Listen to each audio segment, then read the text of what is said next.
bienvenidos a todos a esta que es nuestra sede, la sede de la Sociedad Española de Hematología y Hemoterapia, y en este acto un poco de presentación en público de esta guía tan interesante, de la que hablarán sobre todo pues, todos mis colegas, bueno, varios de mis colegas que son autores. La cosa es que en las enfermedades hematológicas malignas, que si tenemos que así por frecuencia, pues estamos hablando de linfomas, leucemias, el mieloma, un poco como las más frecuentes. Uno desde el punto de vista hematólogo diría, uy, qué forma más burda de decirlo, pero bueno, son de hecho las más frecuentes. Pues afortunadamente cada vez curamos una proporción mayor. Y de hecho esto está muy bien y a eso vamos, pero bueno, una vez el paciente pues está en respuesta completa, nosotros nunca hablamos de curación, siempre aquello de respuesta completa, pues cuando han pasado una serie de años, normalmente 5 años o así, pues es probablemente el momento de destetar al paciente y entonces que para los problemas normales pues pase pues al médico de familia, que es un médico natural, ¿no? Y ahí, ese es el punto. Y entonces a estos pacientes, pues aunque los curemos, siempre se paga un peaje, y el peaje que pagamos hoy en día en estos pacientes es que hay una serie de complicaciones, sobre todo tardías, que son las que probablemente de cara al médico de familia es lo que más tiene que conocer. Y esto pues podemos hablar sobre todo de segundas neoplasias, de complicaciones sobre todo cardiovasculares, etcétera, y otras, pues yo que sé, como hipotiroidismo o algunas cosas de estas. Y entonces una guía como la presente, pues yo creo que es importante precisamente para el médico de familia, que yo siempre admiro porque realmente tienen que conocer todo, y eso es complicado, pues al menos tener unas pautas, yo creo, claras para saber cómo actuar. Y al final no nos engañemos, yo creo que lo más importante, que yo creo que es una cosa heterogénea, depende de los centros y tal, pero yo creo que hemos mejorado mucho en los últimos años, es que lo que tiene que haber es una buena relación entre unos y otros. Quiero decir, entre la medicina hospitalaria, en este caso los hematólogos somos muy de hospital, y el médico de familia. Tiene que haber ahí buena comunicación, porque esto al final está muy bien saberse las guías y tal, pero si hay una duda, poder contactar directamente, rápidamente con el médico, con el hematólogo en este caso, contar el problema y mandar al paciente, y ya está. Y yo creo que ya he consumido mis 3 minutos, o sea que los demás que realmente tienen más que decir, datos ya concretos del tema que estamos hablando. Pues a continuación doy la palabra a Paula Chao, que es vicepresidenta tercera de la SENFIC. Pues bueno, en primer lugar daros las gracias por acogernos en vuestra casa y por haber contado con SENFIC para elaborar esta guía, que es muy pertinente, porque como hablábamos antes, ¿no? En la atención primaria es un nivel en el que el paciente se queda y sus enfermedades pasan, pero en el hospital pues la enfermedad pasa, el paciente pasa y la enfermedad se queda, ¿no? Entonces nosotros asumimos al paciente Manuel, María, Antonio, con muchas de sus circunstancias vitales, incluidas sus enfermedades, y muchas veces son enfermedades muy diversas y con una serie de complicaciones muy diferentes, ¿no? Entonces, facilitar un poco, tener una guía de consulta y facilitar, conocer una serie de complicaciones muy específicas, desde luego, me parece que es súper útil para el médico de familia en la consulta. Como bien dice Armando, lo esencial además es que esto permite además una continuidad asistencial que es súper deseable para este tipo de pacientes, y hacer hincapié en lo que ha comentado él, ¿no? Que esto no quita para que no haya una buena comunicación entre niveles, ¿no? Para hacer la vida más fácil de unos pacientes que no lo han tenido fácil, ¿no? Que han pasado unas circunstancias vitales que no son nada sencillas, ¿no? Y yo ya quiero dejar que hablen los autores, que son los verdaderos protagonistas del acto.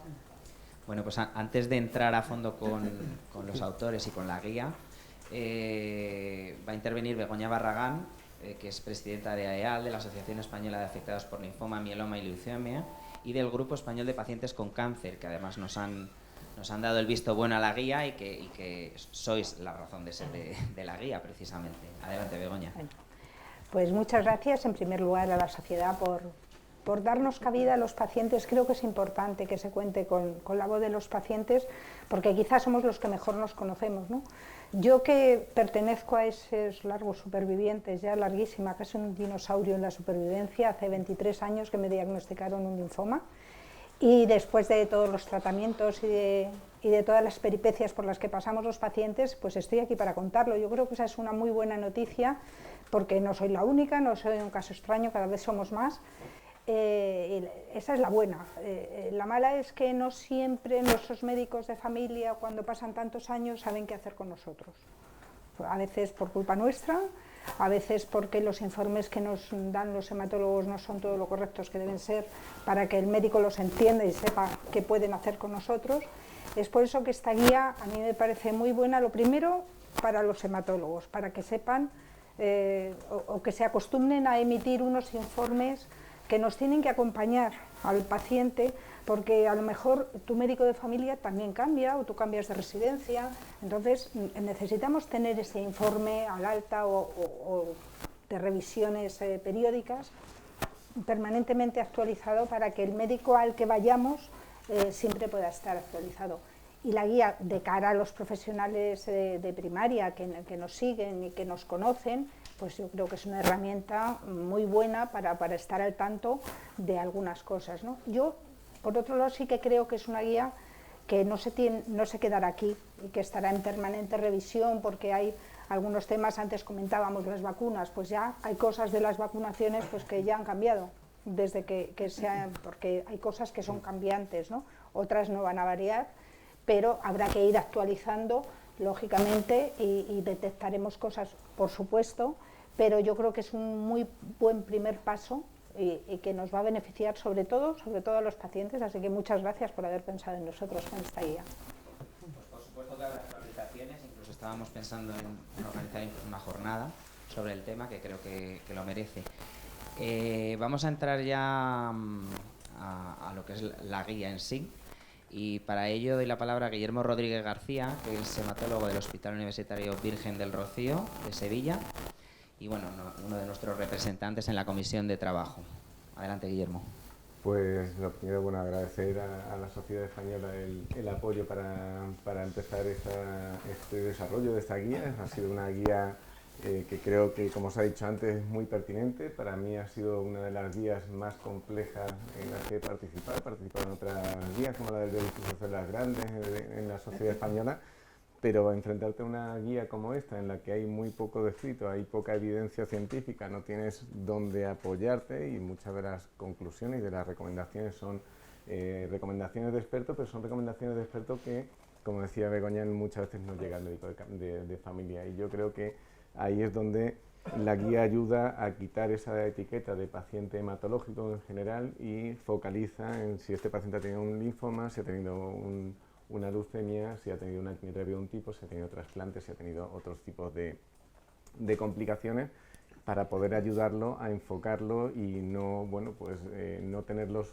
bajo el paraguas exclusivamente del hematólogo y, como decía Armando antes, poder destetarlo de una forma natural, en la que el médico de cabecera se sienta cómodo y el paciente sepa que su médico conoce en qué puntos puede flaquear más según la quimioterapia que ha recibido.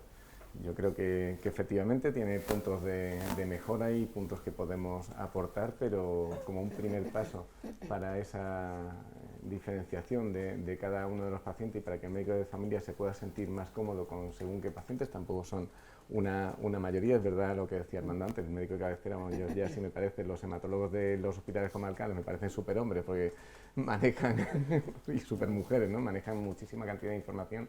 Un médico de familia es, bueno, pues todo lo que abarcamos en las especialidades, y no es fácil tener una formación específica sobre esto. Yo creo que esta guía pues puede ayudar a que mejoremos en ese conocimiento y en que el hematólogo también se esfuerce en ese informe final antes de dar el alta al paciente, que debe estar más estructurado de lo que lo hacemos habitualmente. Estamos acostumbrados a los inicios, a las quimioterapias, a intentar salvar la vida al paciente, pero ya cuando el paciente está fuera de, digamos, de peligro, de un peligro inminente, el peligro se reduce tantísimo y ya lo puedes pasar a primaria, pues no podemos dar por hecho que el médico de familia va a saber pues, que la bleomicina es tóxica para el pulmón o la adriamicina para el corazón. Esas cosas hay que dárselas y yo creo que esta guía facilita.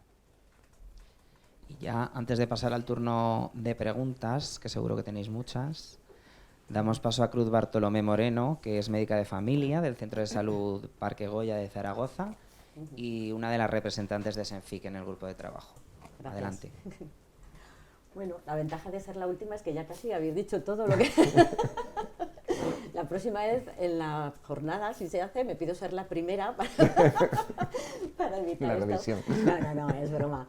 No, a mí lo que se me pidió fue un poco casi como la carta a los Reyes Magos, porque me dijeron, bueno, tú habla de qué le pedirías a un hematólogo como médico de familia. Entonces, un poco resumir todo lo que habéis dicho, pero sí que pediríamos básicamente eso, que al paciente cuando ya no se le deja, pero bueno, cuando ya consideráis que puede pasar ya a ser exclusivamente de atención primaria, que le dierais, pues casi, yo no lo llamaría ni un informe de alta, yo casi lo llamaría una carta de presentación de ese paciente, porque sí que necesitamos saber muchas cosas que si no, pues es casi una labor de espeología muchas veces, porque tienes que andar buscando cuándo empezó todo, cómo se diagnosticó a ese paciente, cómo se hizo el estadiaje, las fechas, las pruebas, luego, como tú has dicho, todo el tratamiento, toda la fase tanto de quimio como de radio.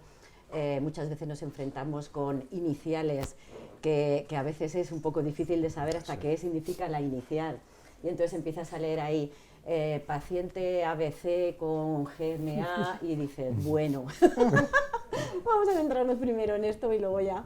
Sí, entonces queremos eso, queremos cartas de presentación donde nos diga absolutamente todo por lo que ha pasado ese paciente en cuanto a diagnóstico y en cuanto a tratamiento y así pues poder ayudarle un poco, como comentabais antes, y poder saber en función de todo lo que se le ha hecho a ese paciente, en función de todas las pruebas, de todos los tratamientos, pues acompañarle de una forma un poco más especial, porque son pacientes que, como habéis dicho muy bien, precisan de un seguimiento especial, tanto por las segundas neoplasias como por el resto también de integración del paciente. Tener en cuenta que atención primaria no es solo la parte más médica, sino también la parte social de ese paciente y otro tipo de necesidades. Entonces, para poder integrar todo eso, nos vendría muy bien una hoja de presentación. Yo prefiero llamarlo así y que en la guía sí que hicimos el esfuerzo de llegar a un consenso y lo tenéis allá.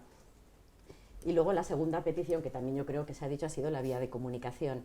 El poder tener una vía ágil de comunicación entre especialistas es muy importante, tanto para dudas puntuales sobre temas concretos, como para cuando detectas cualquier cosa que tú crees que ya necesitaría otra vez supervisión por parte de su hematólogo de referencia, y así poder agilizar todo el proceso de ese paciente, que si no de otras formas se demora mucho y suelen ser caminos que cuestan mucho para el paciente si se alargan demasiado. Yo eran las dos cosas que había puesto así como mi carta a los Reyes Magos. Muy bien, pues pasamos al turno de preguntas. No sé si tenéis Gema. Adelante. Hola, Gema de Isanidad. Sí, Gema de Isanidad. Y quería preguntarles cuáles son desde los médicos de atención primaria, las complicaciones que suelen presentar estos pacientes que ya son largos supervivientes. Bueno, pues tienes todo el espectro, desde las que son propias de su especialidad, de su diagnóstico, de su enfermedad, que eso os podría contestar mucho mejor la pregunta Guillermo, a todas las derivadas, tanto de tratamiento de radioterapia si lo ha llevado, como de quimioterapia. Sabes que puede haber segundas neoplasias, puede haber, pero bueno, yo eso casi prefiero que diga incluso Guillermo. Eso en cuanto a lo que es desde el punto de vista del paciente, tanto del diagnóstico como del tratamiento. No sé si quieres añadir algo más. Bueno, al final lo que hemos intentado con la guía es que el médico de familia pueda centrarse según el paciente en el área que más daño ha sufrido, ¿no? Es decir, al final las quimioterapias pues afectan a todas las células en reproducción, pero según la quimioterapia pues puede afectar más a un tejido que a otro. Entonces, bueno, pues si el paciente ha recibido un fármaco que es tóxico para el corazón, que pudiera accederse fácilmente a todas esas siglas, que es verdad que utilizamos muchísimas y que sobre todo en el tema de tratamientos al médico de familia no le dice nada, bueno, pues pueda tener ahí un agarre rápido para decir, bueno, pues esta quimioterapia pues es tóxica para el corazón, para el pulmón, pues voy a vigilarlo especialmente en cuanto a signos de insuficiencia cardíaca y a orientar un poquito el seguimiento si va a ser más cercano o no, el tema de citopenia, es decir, si hay anemia, si hay bajada de plaquetas, de leucocitos, también hemos puesto en la guía una serie de recomendaciones porque muchas veces bueno, pues se crea una inseguridad tanto en el médico de familia como en el paciente si presenta algún síntoma o alguna alteración analítica, que muchas veces son alteraciones analíticas convencionales, unas plaquetas bajas porque se ha coagulado el tubo y al final no es un problema mayor, o un paciente con un linfoma que tiene un ganglio, bueno, no es lo mismo un linfoma agresivo de crecimiento rápido que uno de crecimiento lento. Entonces, bueno, hemos intentado que ese tipo de incidencias, es decir, intentar que esta guía normalice al máximo posible el seguimiento de un paciente hematológico y no tenga que pasar todo por el hematólogo como durante la fase de tratamiento en la que estamos más acostumbrados a arropar más al paciente. Suelen tener un teléfono de contacto, ellos contactan directamente con nosotros. El médico de familia es verdad que contacta relativamente poco. Yo no sé si es por el... Cuesta. ¿El qué? Cuesta. Cuesta, sí, cuesta Es llamar difícil. y yo no sé si cuesta llamar porque se teme que la respuesta, pues como estamos todos hasta arriba, sea... No, pero yo me refería a que cuesta localizar muchas veces a la persona de referencia a la que quieres coger. Ten en cuenta que os movéis por muchos sitios, o por lo menos yo hablo del Sí, sector. sí. Hay veces que estáis en consultas, hay veces que estáis en planta, hay veces que estáis en no sé qué, y entonces empezamos ahí una ruta Un de periplo. llamadas, sí, que Claro, es que conocemos eso es- a todo el mundo de los que atienden teléfono. Claro, es complicado porque cada centro funciona de forma distinta. Eso. Nosotros en la zona del linfoma, pues bueno, en la zona de consultas externas tenemos un teléfono común, entonces al final pues Es eres fácil. el auxiliar el que te busca a ti. Ah, vale. Entonces ya se despreocupa y ya te dan el teléfono Ya del médico está. y tú avisas. Pero claro, cada centro Sí, hospitalario o cada y cada zona centro de de salud funciona de manera distinta. Cierto. Es que durante la guía también fue una cosa que me llamó la atención, porque claro, hablando del tema de toxicidad cardíaca, por ejemplo, que no está bien establecido cómo hay que hacer un seguimiento a largo plazo, porque no hay publicaciones ni estudios, digamos, a muy largo plazo que te lo certifiquen, unas recomendaciones contundentes de expertos. Y bueno, veíamos que había centros de salud que tenían muy desarrollado el tema del seguimiento hacer? de la insuficiencia cardíaca y tal, y otros centros de salud pues que están más Sí. desprotegidos en ese terreno. Entonces, bueno, pues intentamos que, sobre todo, a mí la guía, la orientación era pues intentar eso, informar más al médico de cabecera, también informar más al hematólogo, que es algo que tendremos que llevar a través de la asociación para que, bueno, guía de largo superviviente suena a partir del hematólogo para adelante, pero es que ese paso depende también del hematólogo y en eso yo creo que tenemos un margen de mejora muy importante. Solo Cruz lo sabe mejor que yo, pero tenemos un margen de mejora importante. Y incluso si ese punto no se cumple, yo creo que la guía puede ayudar a... Lo que pasa es que no tenemos tiempo para dedicarle, bueno, pues 15, 20 o 30 minutos a revisarte una guía entera para un paciente, ¿no? Pero bueno, No, pero tal y como está como son pacientes puesto puntuales, eso. yo creo que Sí. puede servir Sí. de una guía de consulta Y rápida. además, bueno, como comentabas antes, hemos tenido problemas porque muchos de los puntos a lo mejor no encontrábamos una gran evidencia para poder demostrar todas las recomendaciones que dábamos, pero hemos llegado ahí a consensos teniendo en cuenta las dos visiones, como comentaba él, tanto la de hospital como la de atención primaria, con los medios y recursos que tenemos en atención primaria. Y sí que está, yo creo que eso ha sido un gran esfuerzo. Sí que está descrito en base a lo que comentábamos antes, tanto al diagnóstico como a las distintas pruebas que se le ha podido hacer al paciente, qué tipo de pruebas hacer, con qué periodicidad, y todo eso supuso un gran esfuerzo. ¿Cuáles son los signos de alarma? Yo creo que Eso. realmente eso es lo que intentamos, es decir, exponer nuestro punto de vista al médico de cabecera y que el médico de cabecera nos diga lo que nos ha faltado. En eso es lo que ha consistido la guía y al final pues de lo que íbamos a hacer en un principio a lo que ha salido, pues ha habido varias modificaciones. Ha habido muchas fases. Que yo creo que la han completado. Nos faltan las vacunas, es verdad. Las vacunas es también un área muy cambiante, y muy cambiante incluso por comunidades autónomas. No es lo más sencillo de hacer, pero yo creo que recomendaciones muy generales sí podríamos ampliar la guía en ese sentido. Sí. Bueno, de momento en esto la verdad es que no nos quemamos mucho, y lo que hicimos fue poner un enlace general a las recomendaciones del Ministerio sobre vacunas, porque así, aunque cambie, como te lleva a la página web del Ministerio, la página web del Ministerio se actualiza. Entonces, de momento está puesto, ya sé que no es a lo mejor la mejor solución, que posiblemente sea pues actualizaciones, como hemos dicho, pero bueno, de momento intentamos paliar el problema de las actualizaciones en las vacunas con eso, con los enlaces a páginas que sí que sabemos que se actualizan. Porque lo que no puede ser es que haya como mi caso, que soy presidenta de una asociación, creo que bastante conocedora de la problemática que tenemos los pacientes, superviviente muy larga, y que me haya dado cuenta que no estoy vacunada del meningococo 22 años después de un trasplante de médula. He estado expuesta. No ha pasado nada, pero podía haber pasado. Y nadie se dio cuenta de ello, ni en hematología, ni en primaria, ni yo misma. O sea que yo también me echo la culpa, que yo debería haber, igual que me he dado cuenta tantos años más tarde, bueno, pues por pelear por la vacuna del herpes descubrí lo otro. Y por cambiarme de domicilio y recopilar todas las vacunas, que esas cosas también pasan, ¿no? Que los calendarios de vacunación, el que el paciente consiga tenerlos actualizados no siempre es fácil, y no siempre se sabe de qué está vacunado, de qué no. Bueno, también un paciente, en mi caso, es muy complejo, ¿no? No todos los pacientes oncohematológicos tienen trasplante de médula, están esplenectomizados, o sea, no les pilla todo, ¿no? Afortunadamente. Es que ya puestos a añadir en la carta a los Reyes que pedías, hay una parte que no depende ni del médico de familia ni de los hematólogos, que es la estructura, porque hay muchas de estas cosas que deberían estar ya resueltas. Yo no sé, por ejemplo, en Cataluña, desde hace un año y pico, tenemos la red que permite ver la historia clínica, los cursos, etcétera, en toda Cataluña. Eso tenía que ser en toda España, o sea, en toda Europa. Entonces eso, claro, te da una facilidad, por ejemplo, de las vacunas, pues esto tendría que estar también centralizado, y eso me temo que ni vuestra sociedad ni la nuestra tiene gran capacidad para... Entonces esa infraestructura, eso es un punto que yo creo, igual que en la derivación y tal, para que sea ágil, es que es muy heterogéneo, depende de... pero hombre, esto sí que la administración podía facilitar que eso sea más ágil, ¿no?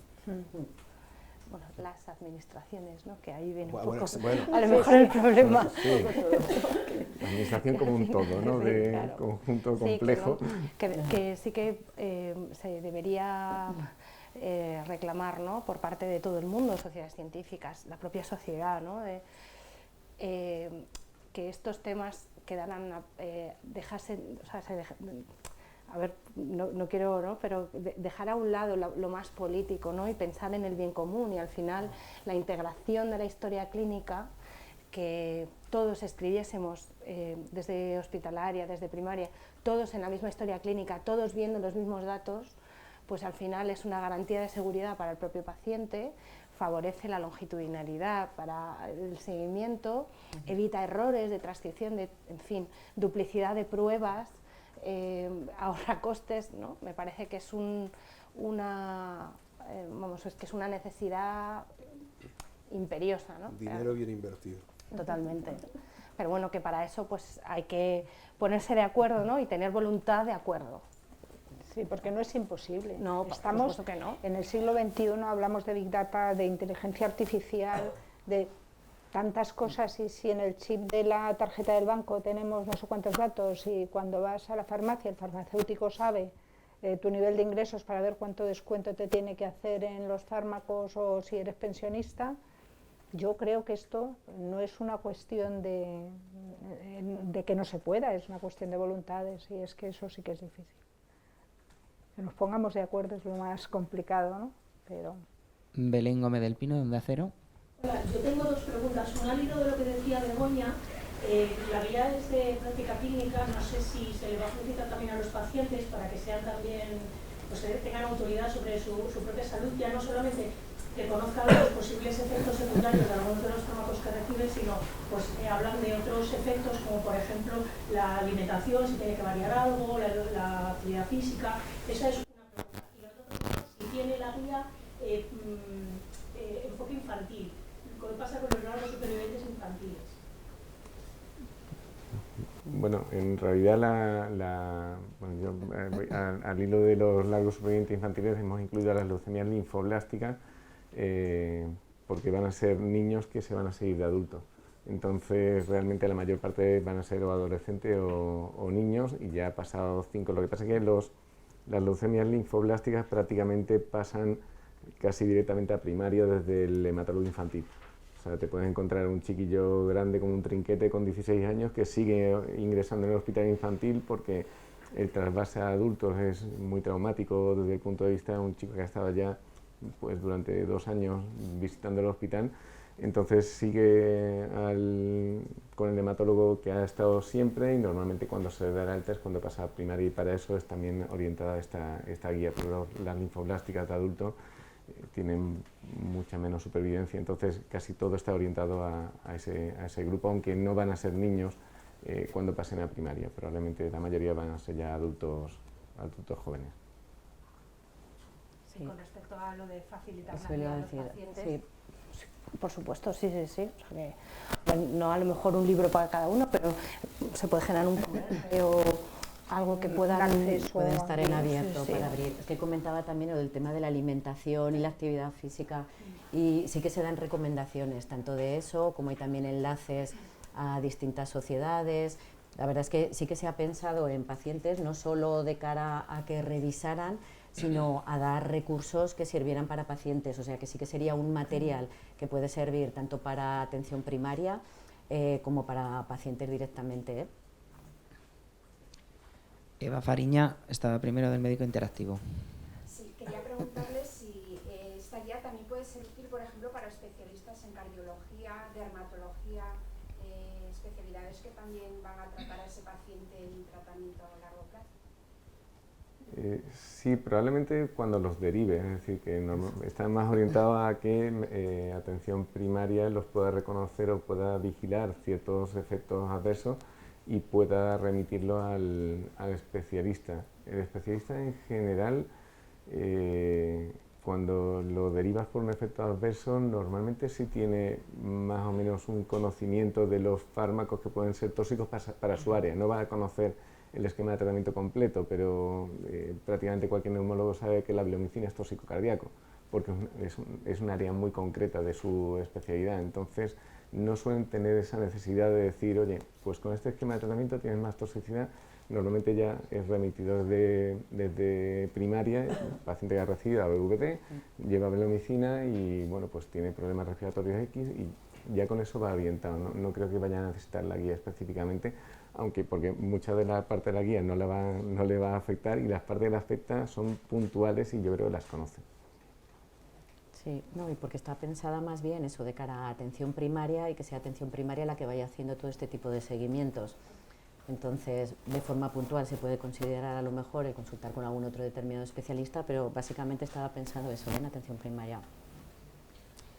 Luis Marchal, de MMédico. Hola, quería hacer una pregunta precisamente a la paciente, ya que en estos 23 años de experiencia, ¿qué es lo que más echo de menos en su momento con su médico de familia, que ahora cree que ya se ha sufrido, ¿no? Y qué es lo que a sus compañeros de asociación piensa que esta guía les va a aportar, ¿no? A ver, yo creo que lo que yo echo de menos sigue pasando y sigue ocurriendo, de ahí la importancia de esta guía. Y es que una vez que pasan los años, el paciente nos sentimos, cuando eres superviviente te sientes tierra de nadie. No eres, realmente muchas veces las cosas que te pasan no le toca al hematólogo solucionártelas, porque algunas no son ni producto de la enfermedad, son producto de que también cumplimos años. Claro, a mí me diagnosticaron con 40.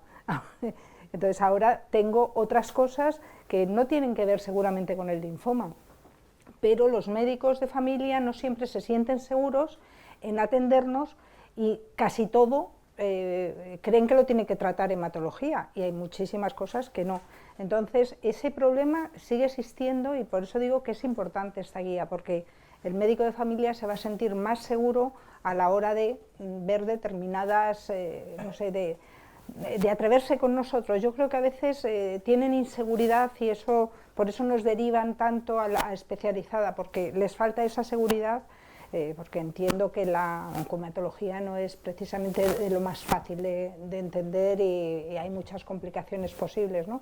Y como bien ha dicho Guillermo, pues claro, no es lo mismo un linfoma que un mieloma, que una leucemia, ni los tratamientos, ni los efectos adversos, ni todo lo que nos puede pasar. Entonces es muy complejo y claro, para un médico de familia no es fácil, pero yo creo que con esta guía sí que van a tener por lo menos pues una seguridad mayor y una puerta de entrada a hacer esas consultas a los especialistas y que esa interacción ojalá pudiera ser mucho más fluida de lo que es en la actualidad. Sonia Moreno. Sí, a mí me gustaría saber de los tratamientos que reciben estos pacientes, cuáles son en primaria los que más les preocupan o los que más ponen atención una vez que ya se encuentran con el paciente porque creen que puede tener más complicaciones o más consecuencias a largo plazo. Pues yo te diría que todos.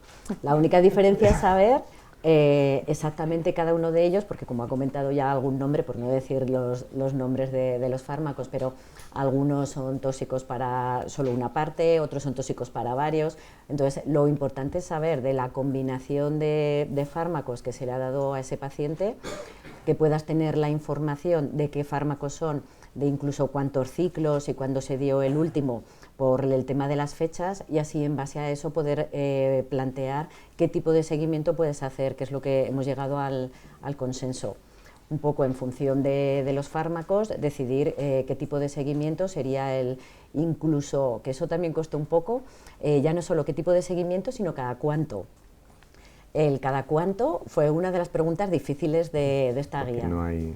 Sí, porque casi ha sido más consenso entre todos y basados en evidencias, pero de otras patologías que de estas en concreto. La verdad es que siempre que te pones a hacer una guía te encuentras que la evidencia muchas veces que respalda las prácticas que hacemos en la clínica de forma habitual, pues bueno, es nula, lo ha dicho antes él. Nos basamos casi más por consensos y por suposiciones en base a lo que ya se conoce que puede ser y en base a eso establecer unas recomendaciones. Algunas sí que están basadas en la evidencia, no vamos a dejar ahí tampoco, no, pero, claro. pero temas como por ejemplo el tipo de prueba, el cada cuánto, eso sí que fue una barrera. En realidad yo, por la experiencia con los compañeros del hospital, por otros especialistas, como digo, hay especialistas que conocen algunos tóxicos de su área, pero en general los especialistas y medicina de familia, paciente con quimioterapia es paciente con quimioterapia. Al hilo de la pregunta de qué quimioterapia le preocupa más, ha recibido quimioterapia, es tóxico para todo y en general se tiene una sensación de inmunodepresión, riesgo de toxicidad de segunda neoplasia y de que haya anemia o baja de plaquetas o de neutrófilos por la quimioterapia previa.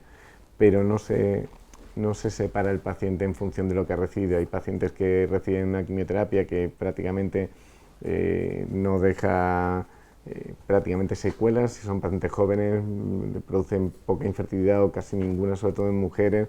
Es decir, y sin embargo ha recibido quimioterapia y no es lo mismo una primera línea de tratamiento que una segunda o que un trasplante. Es decir, los niveles para nosotros son muy distintos y esa visión es la que hemos intentado transmitir con la guía, es decir, no rayar a todos los pacientes, enrasarlos al mismo nivel de la quimioterapia más tóxica o de la leucemia aguda, que es lo que tiene todo el mundo en mente. Cuando lo manda al hematólogo, el principal miedo que tienes es que tengas una leucemia aguda. Nosotros tenemos una leucemia crónica que es pues, de las hemopatías más frecuentes y cuando le dices a un paciente tiene una leucemia, tienes que darle 20 vueltas antes de llegar a la palabra, porque a partir de ahí, como no vayas explicándole bien que, bueno, que es algo a largo plazo, que tal, a partir de ahí no escucha más nada. Entonces, bueno, pues creo que con la guía podemos estratificar un poquito más a esos pacientes y facilitarles el no estar enrasados siempre por la quimioterapia más agresiva o el riesgo mayor. Bien, por apostillar, yo la pregunta, ¿qué fármaco es el más, ojo, porque, quiero decir, que no culpabilicemos a los fármacos, porque esos fármacos son los que han permitido curar al paciente. No, lo digo porque a veces, y esto los pacientes, sobre todo cuando están en pleno tratamiento, que empiezan a darle vueltas, como es lógico, o sea, ¿no? Y entonces, uy, esto produce cardiotoxicidad, esto no sé qué, cuando se miran con detalle y dices, pues sí, pero claro, si no te lo pongo, es que las chances de curar... Lo digo porque según cómo se enfoque esto, claro, ojo. y sobre todo con los nuevos tratamientos, que claro, que más eficaces, y también con toxicidades nuevas, o sea que... Nieves Sebastián, de We Care You. Antes mencionabais las segundas neoplasias, quería saber cómo va a ayudar esta guía a optimizar el proceso para detectar estas segundas neoplasias. Bueno, realmente se están más pendientes. Es decir, una segunda neoplasia no puedes adivinar dónde va a salir, puede salir en cualquier sitio, muchas de ellas son cutáneas, pero otras pueden ser a nivel digestivo, a nivel respiratorio o a cualquier otro nivel. Muchas de las segundas neoplasias son hematológicas y se ven por lo que comentábamos antes de que bajan las plaquetas o los neutrófilos o la hemoglobina, y también hemos hecho unas pequeñas recomendaciones al respecto. Entonces, bueno, realmente lo que vas buscando es que el paciente esté lo más arropado posible dentro de lo que se puede, porque claro, no tenemos recursos ilimitados, no podemos ver al paciente todos los meses, ni podemos hacerle todas las pruebas, ni tampoco sería muchas veces práctico. Es decir, para ver un tumor pulmonar o hepático de cualquier otro origen, tienes que hacer una prueba ionizante, o sea, tienes que hacer una radiografía o un TAC, a veces con ecografía puede ser suficiente, pero no puedes radiar a todo el mundo de forma constante. Entonces, bueno, tienes que intentar conocer cuál es el punto más de riesgo para el paciente para poder estar prevenido. Lo que pasa es que es muy complicado, es igual que cuando un paciente te llega y tiene un linfoma o tiene otra enfermedad de hematología y dice, esto es hereditario, y bueno, pues tienes la parte de que la mayoría no son hereditarias, pero si lo tuvieran, si hubiera algo hereditario en ese componente, a un linfoma no te puedes adelantar.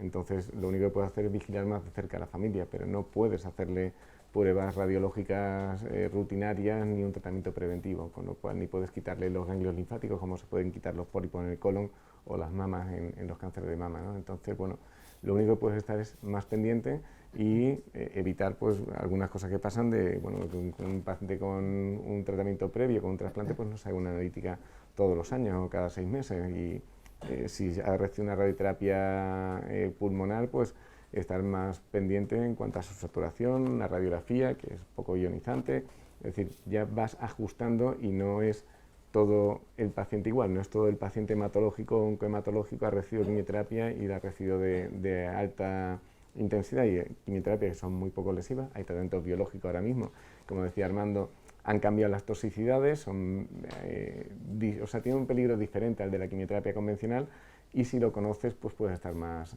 pendiente. Algunos de ellos además son tratamientos crónicos, algunos de ellos producen insuficiencia cardíaca, y bueno, pues ese tipo de cosas es bueno conocerla. Yo creo que la información no te permite estandarizar un seguimiento, pero sí te permite focalizar al paciente en el área de más peligro para él. ¿Alguna pregunta más?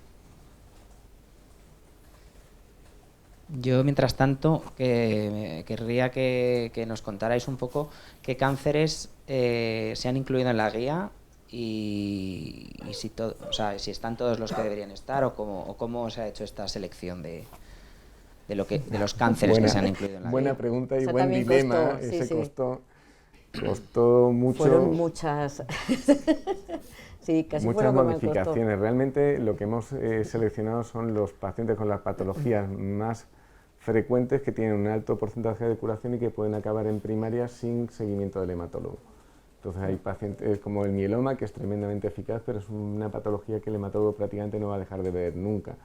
Linfomas como el folicular, linfomas indolentes, en realidad no dejamos de verlos nunca, pero muchas veces ya espaciamos tanto las visitas, y hay pacientes que pueden estar completamente asintomáticos, pues bueno, que como ya 20 años, ¿no? y no tener ningún tipo de problema, y a ese grupo de pacientes es al que va dirigido. El mieloma múltiple, que también puede tener una supervivencia larga, no tanto, pero también la tiene, prácticamente va a estar en un tratamiento continuo, en un seguimiento muy cercano, con lo cual no nos hemos centrado peculiarmente en ellos, aunque es una patología muy habitual.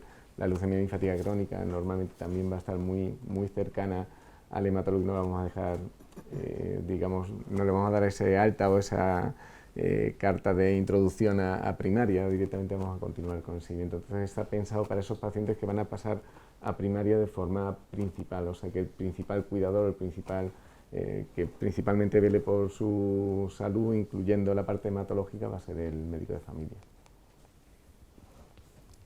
No sé si hay alguna patología que pueda faltar, pero yo creo que eran las patologías más objetivo. El objetivo realmente era, en el grupo mayor de pacientes de largo supervivientes, poder estratificarlos y poder separarlos un poco y orientar mejor su seguimiento.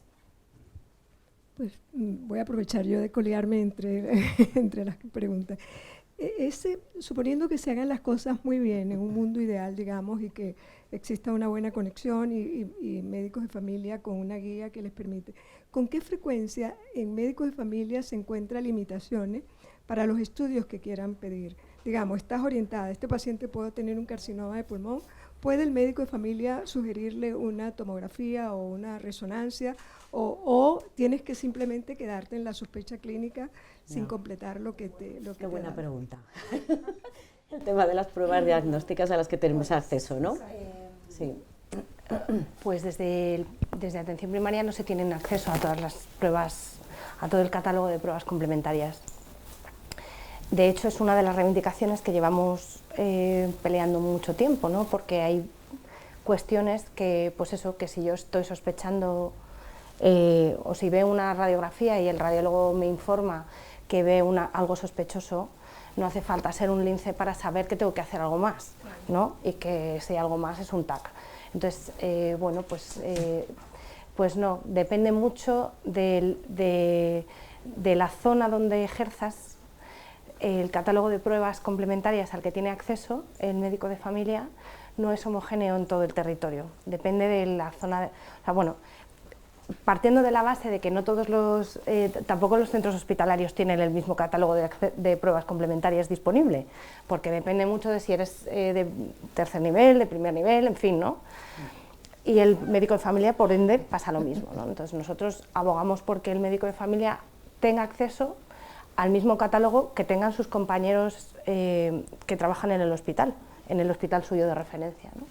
Eso sería lo ideal, pero no, de momento no tenemos. ¿Alguna pregunta más? Me queda una duda, la relación entre el especialista del hospital y de primaria, ¿está en la guía, hay un protocolo, por ejemplo, o va a depender de que se ponga el teléfono, de que conteste un correo electrónico? Me ha quedado ahí un poco en el aire. Hombre, sí que pusimos, lo que pasa es que no entramos a especificar porque claro, depende mucho, depende de cada centro casi, depende de cada hospital, depende de cada comunidad autónoma, incluso dentro de cada comunidad autónoma también hay diferencias.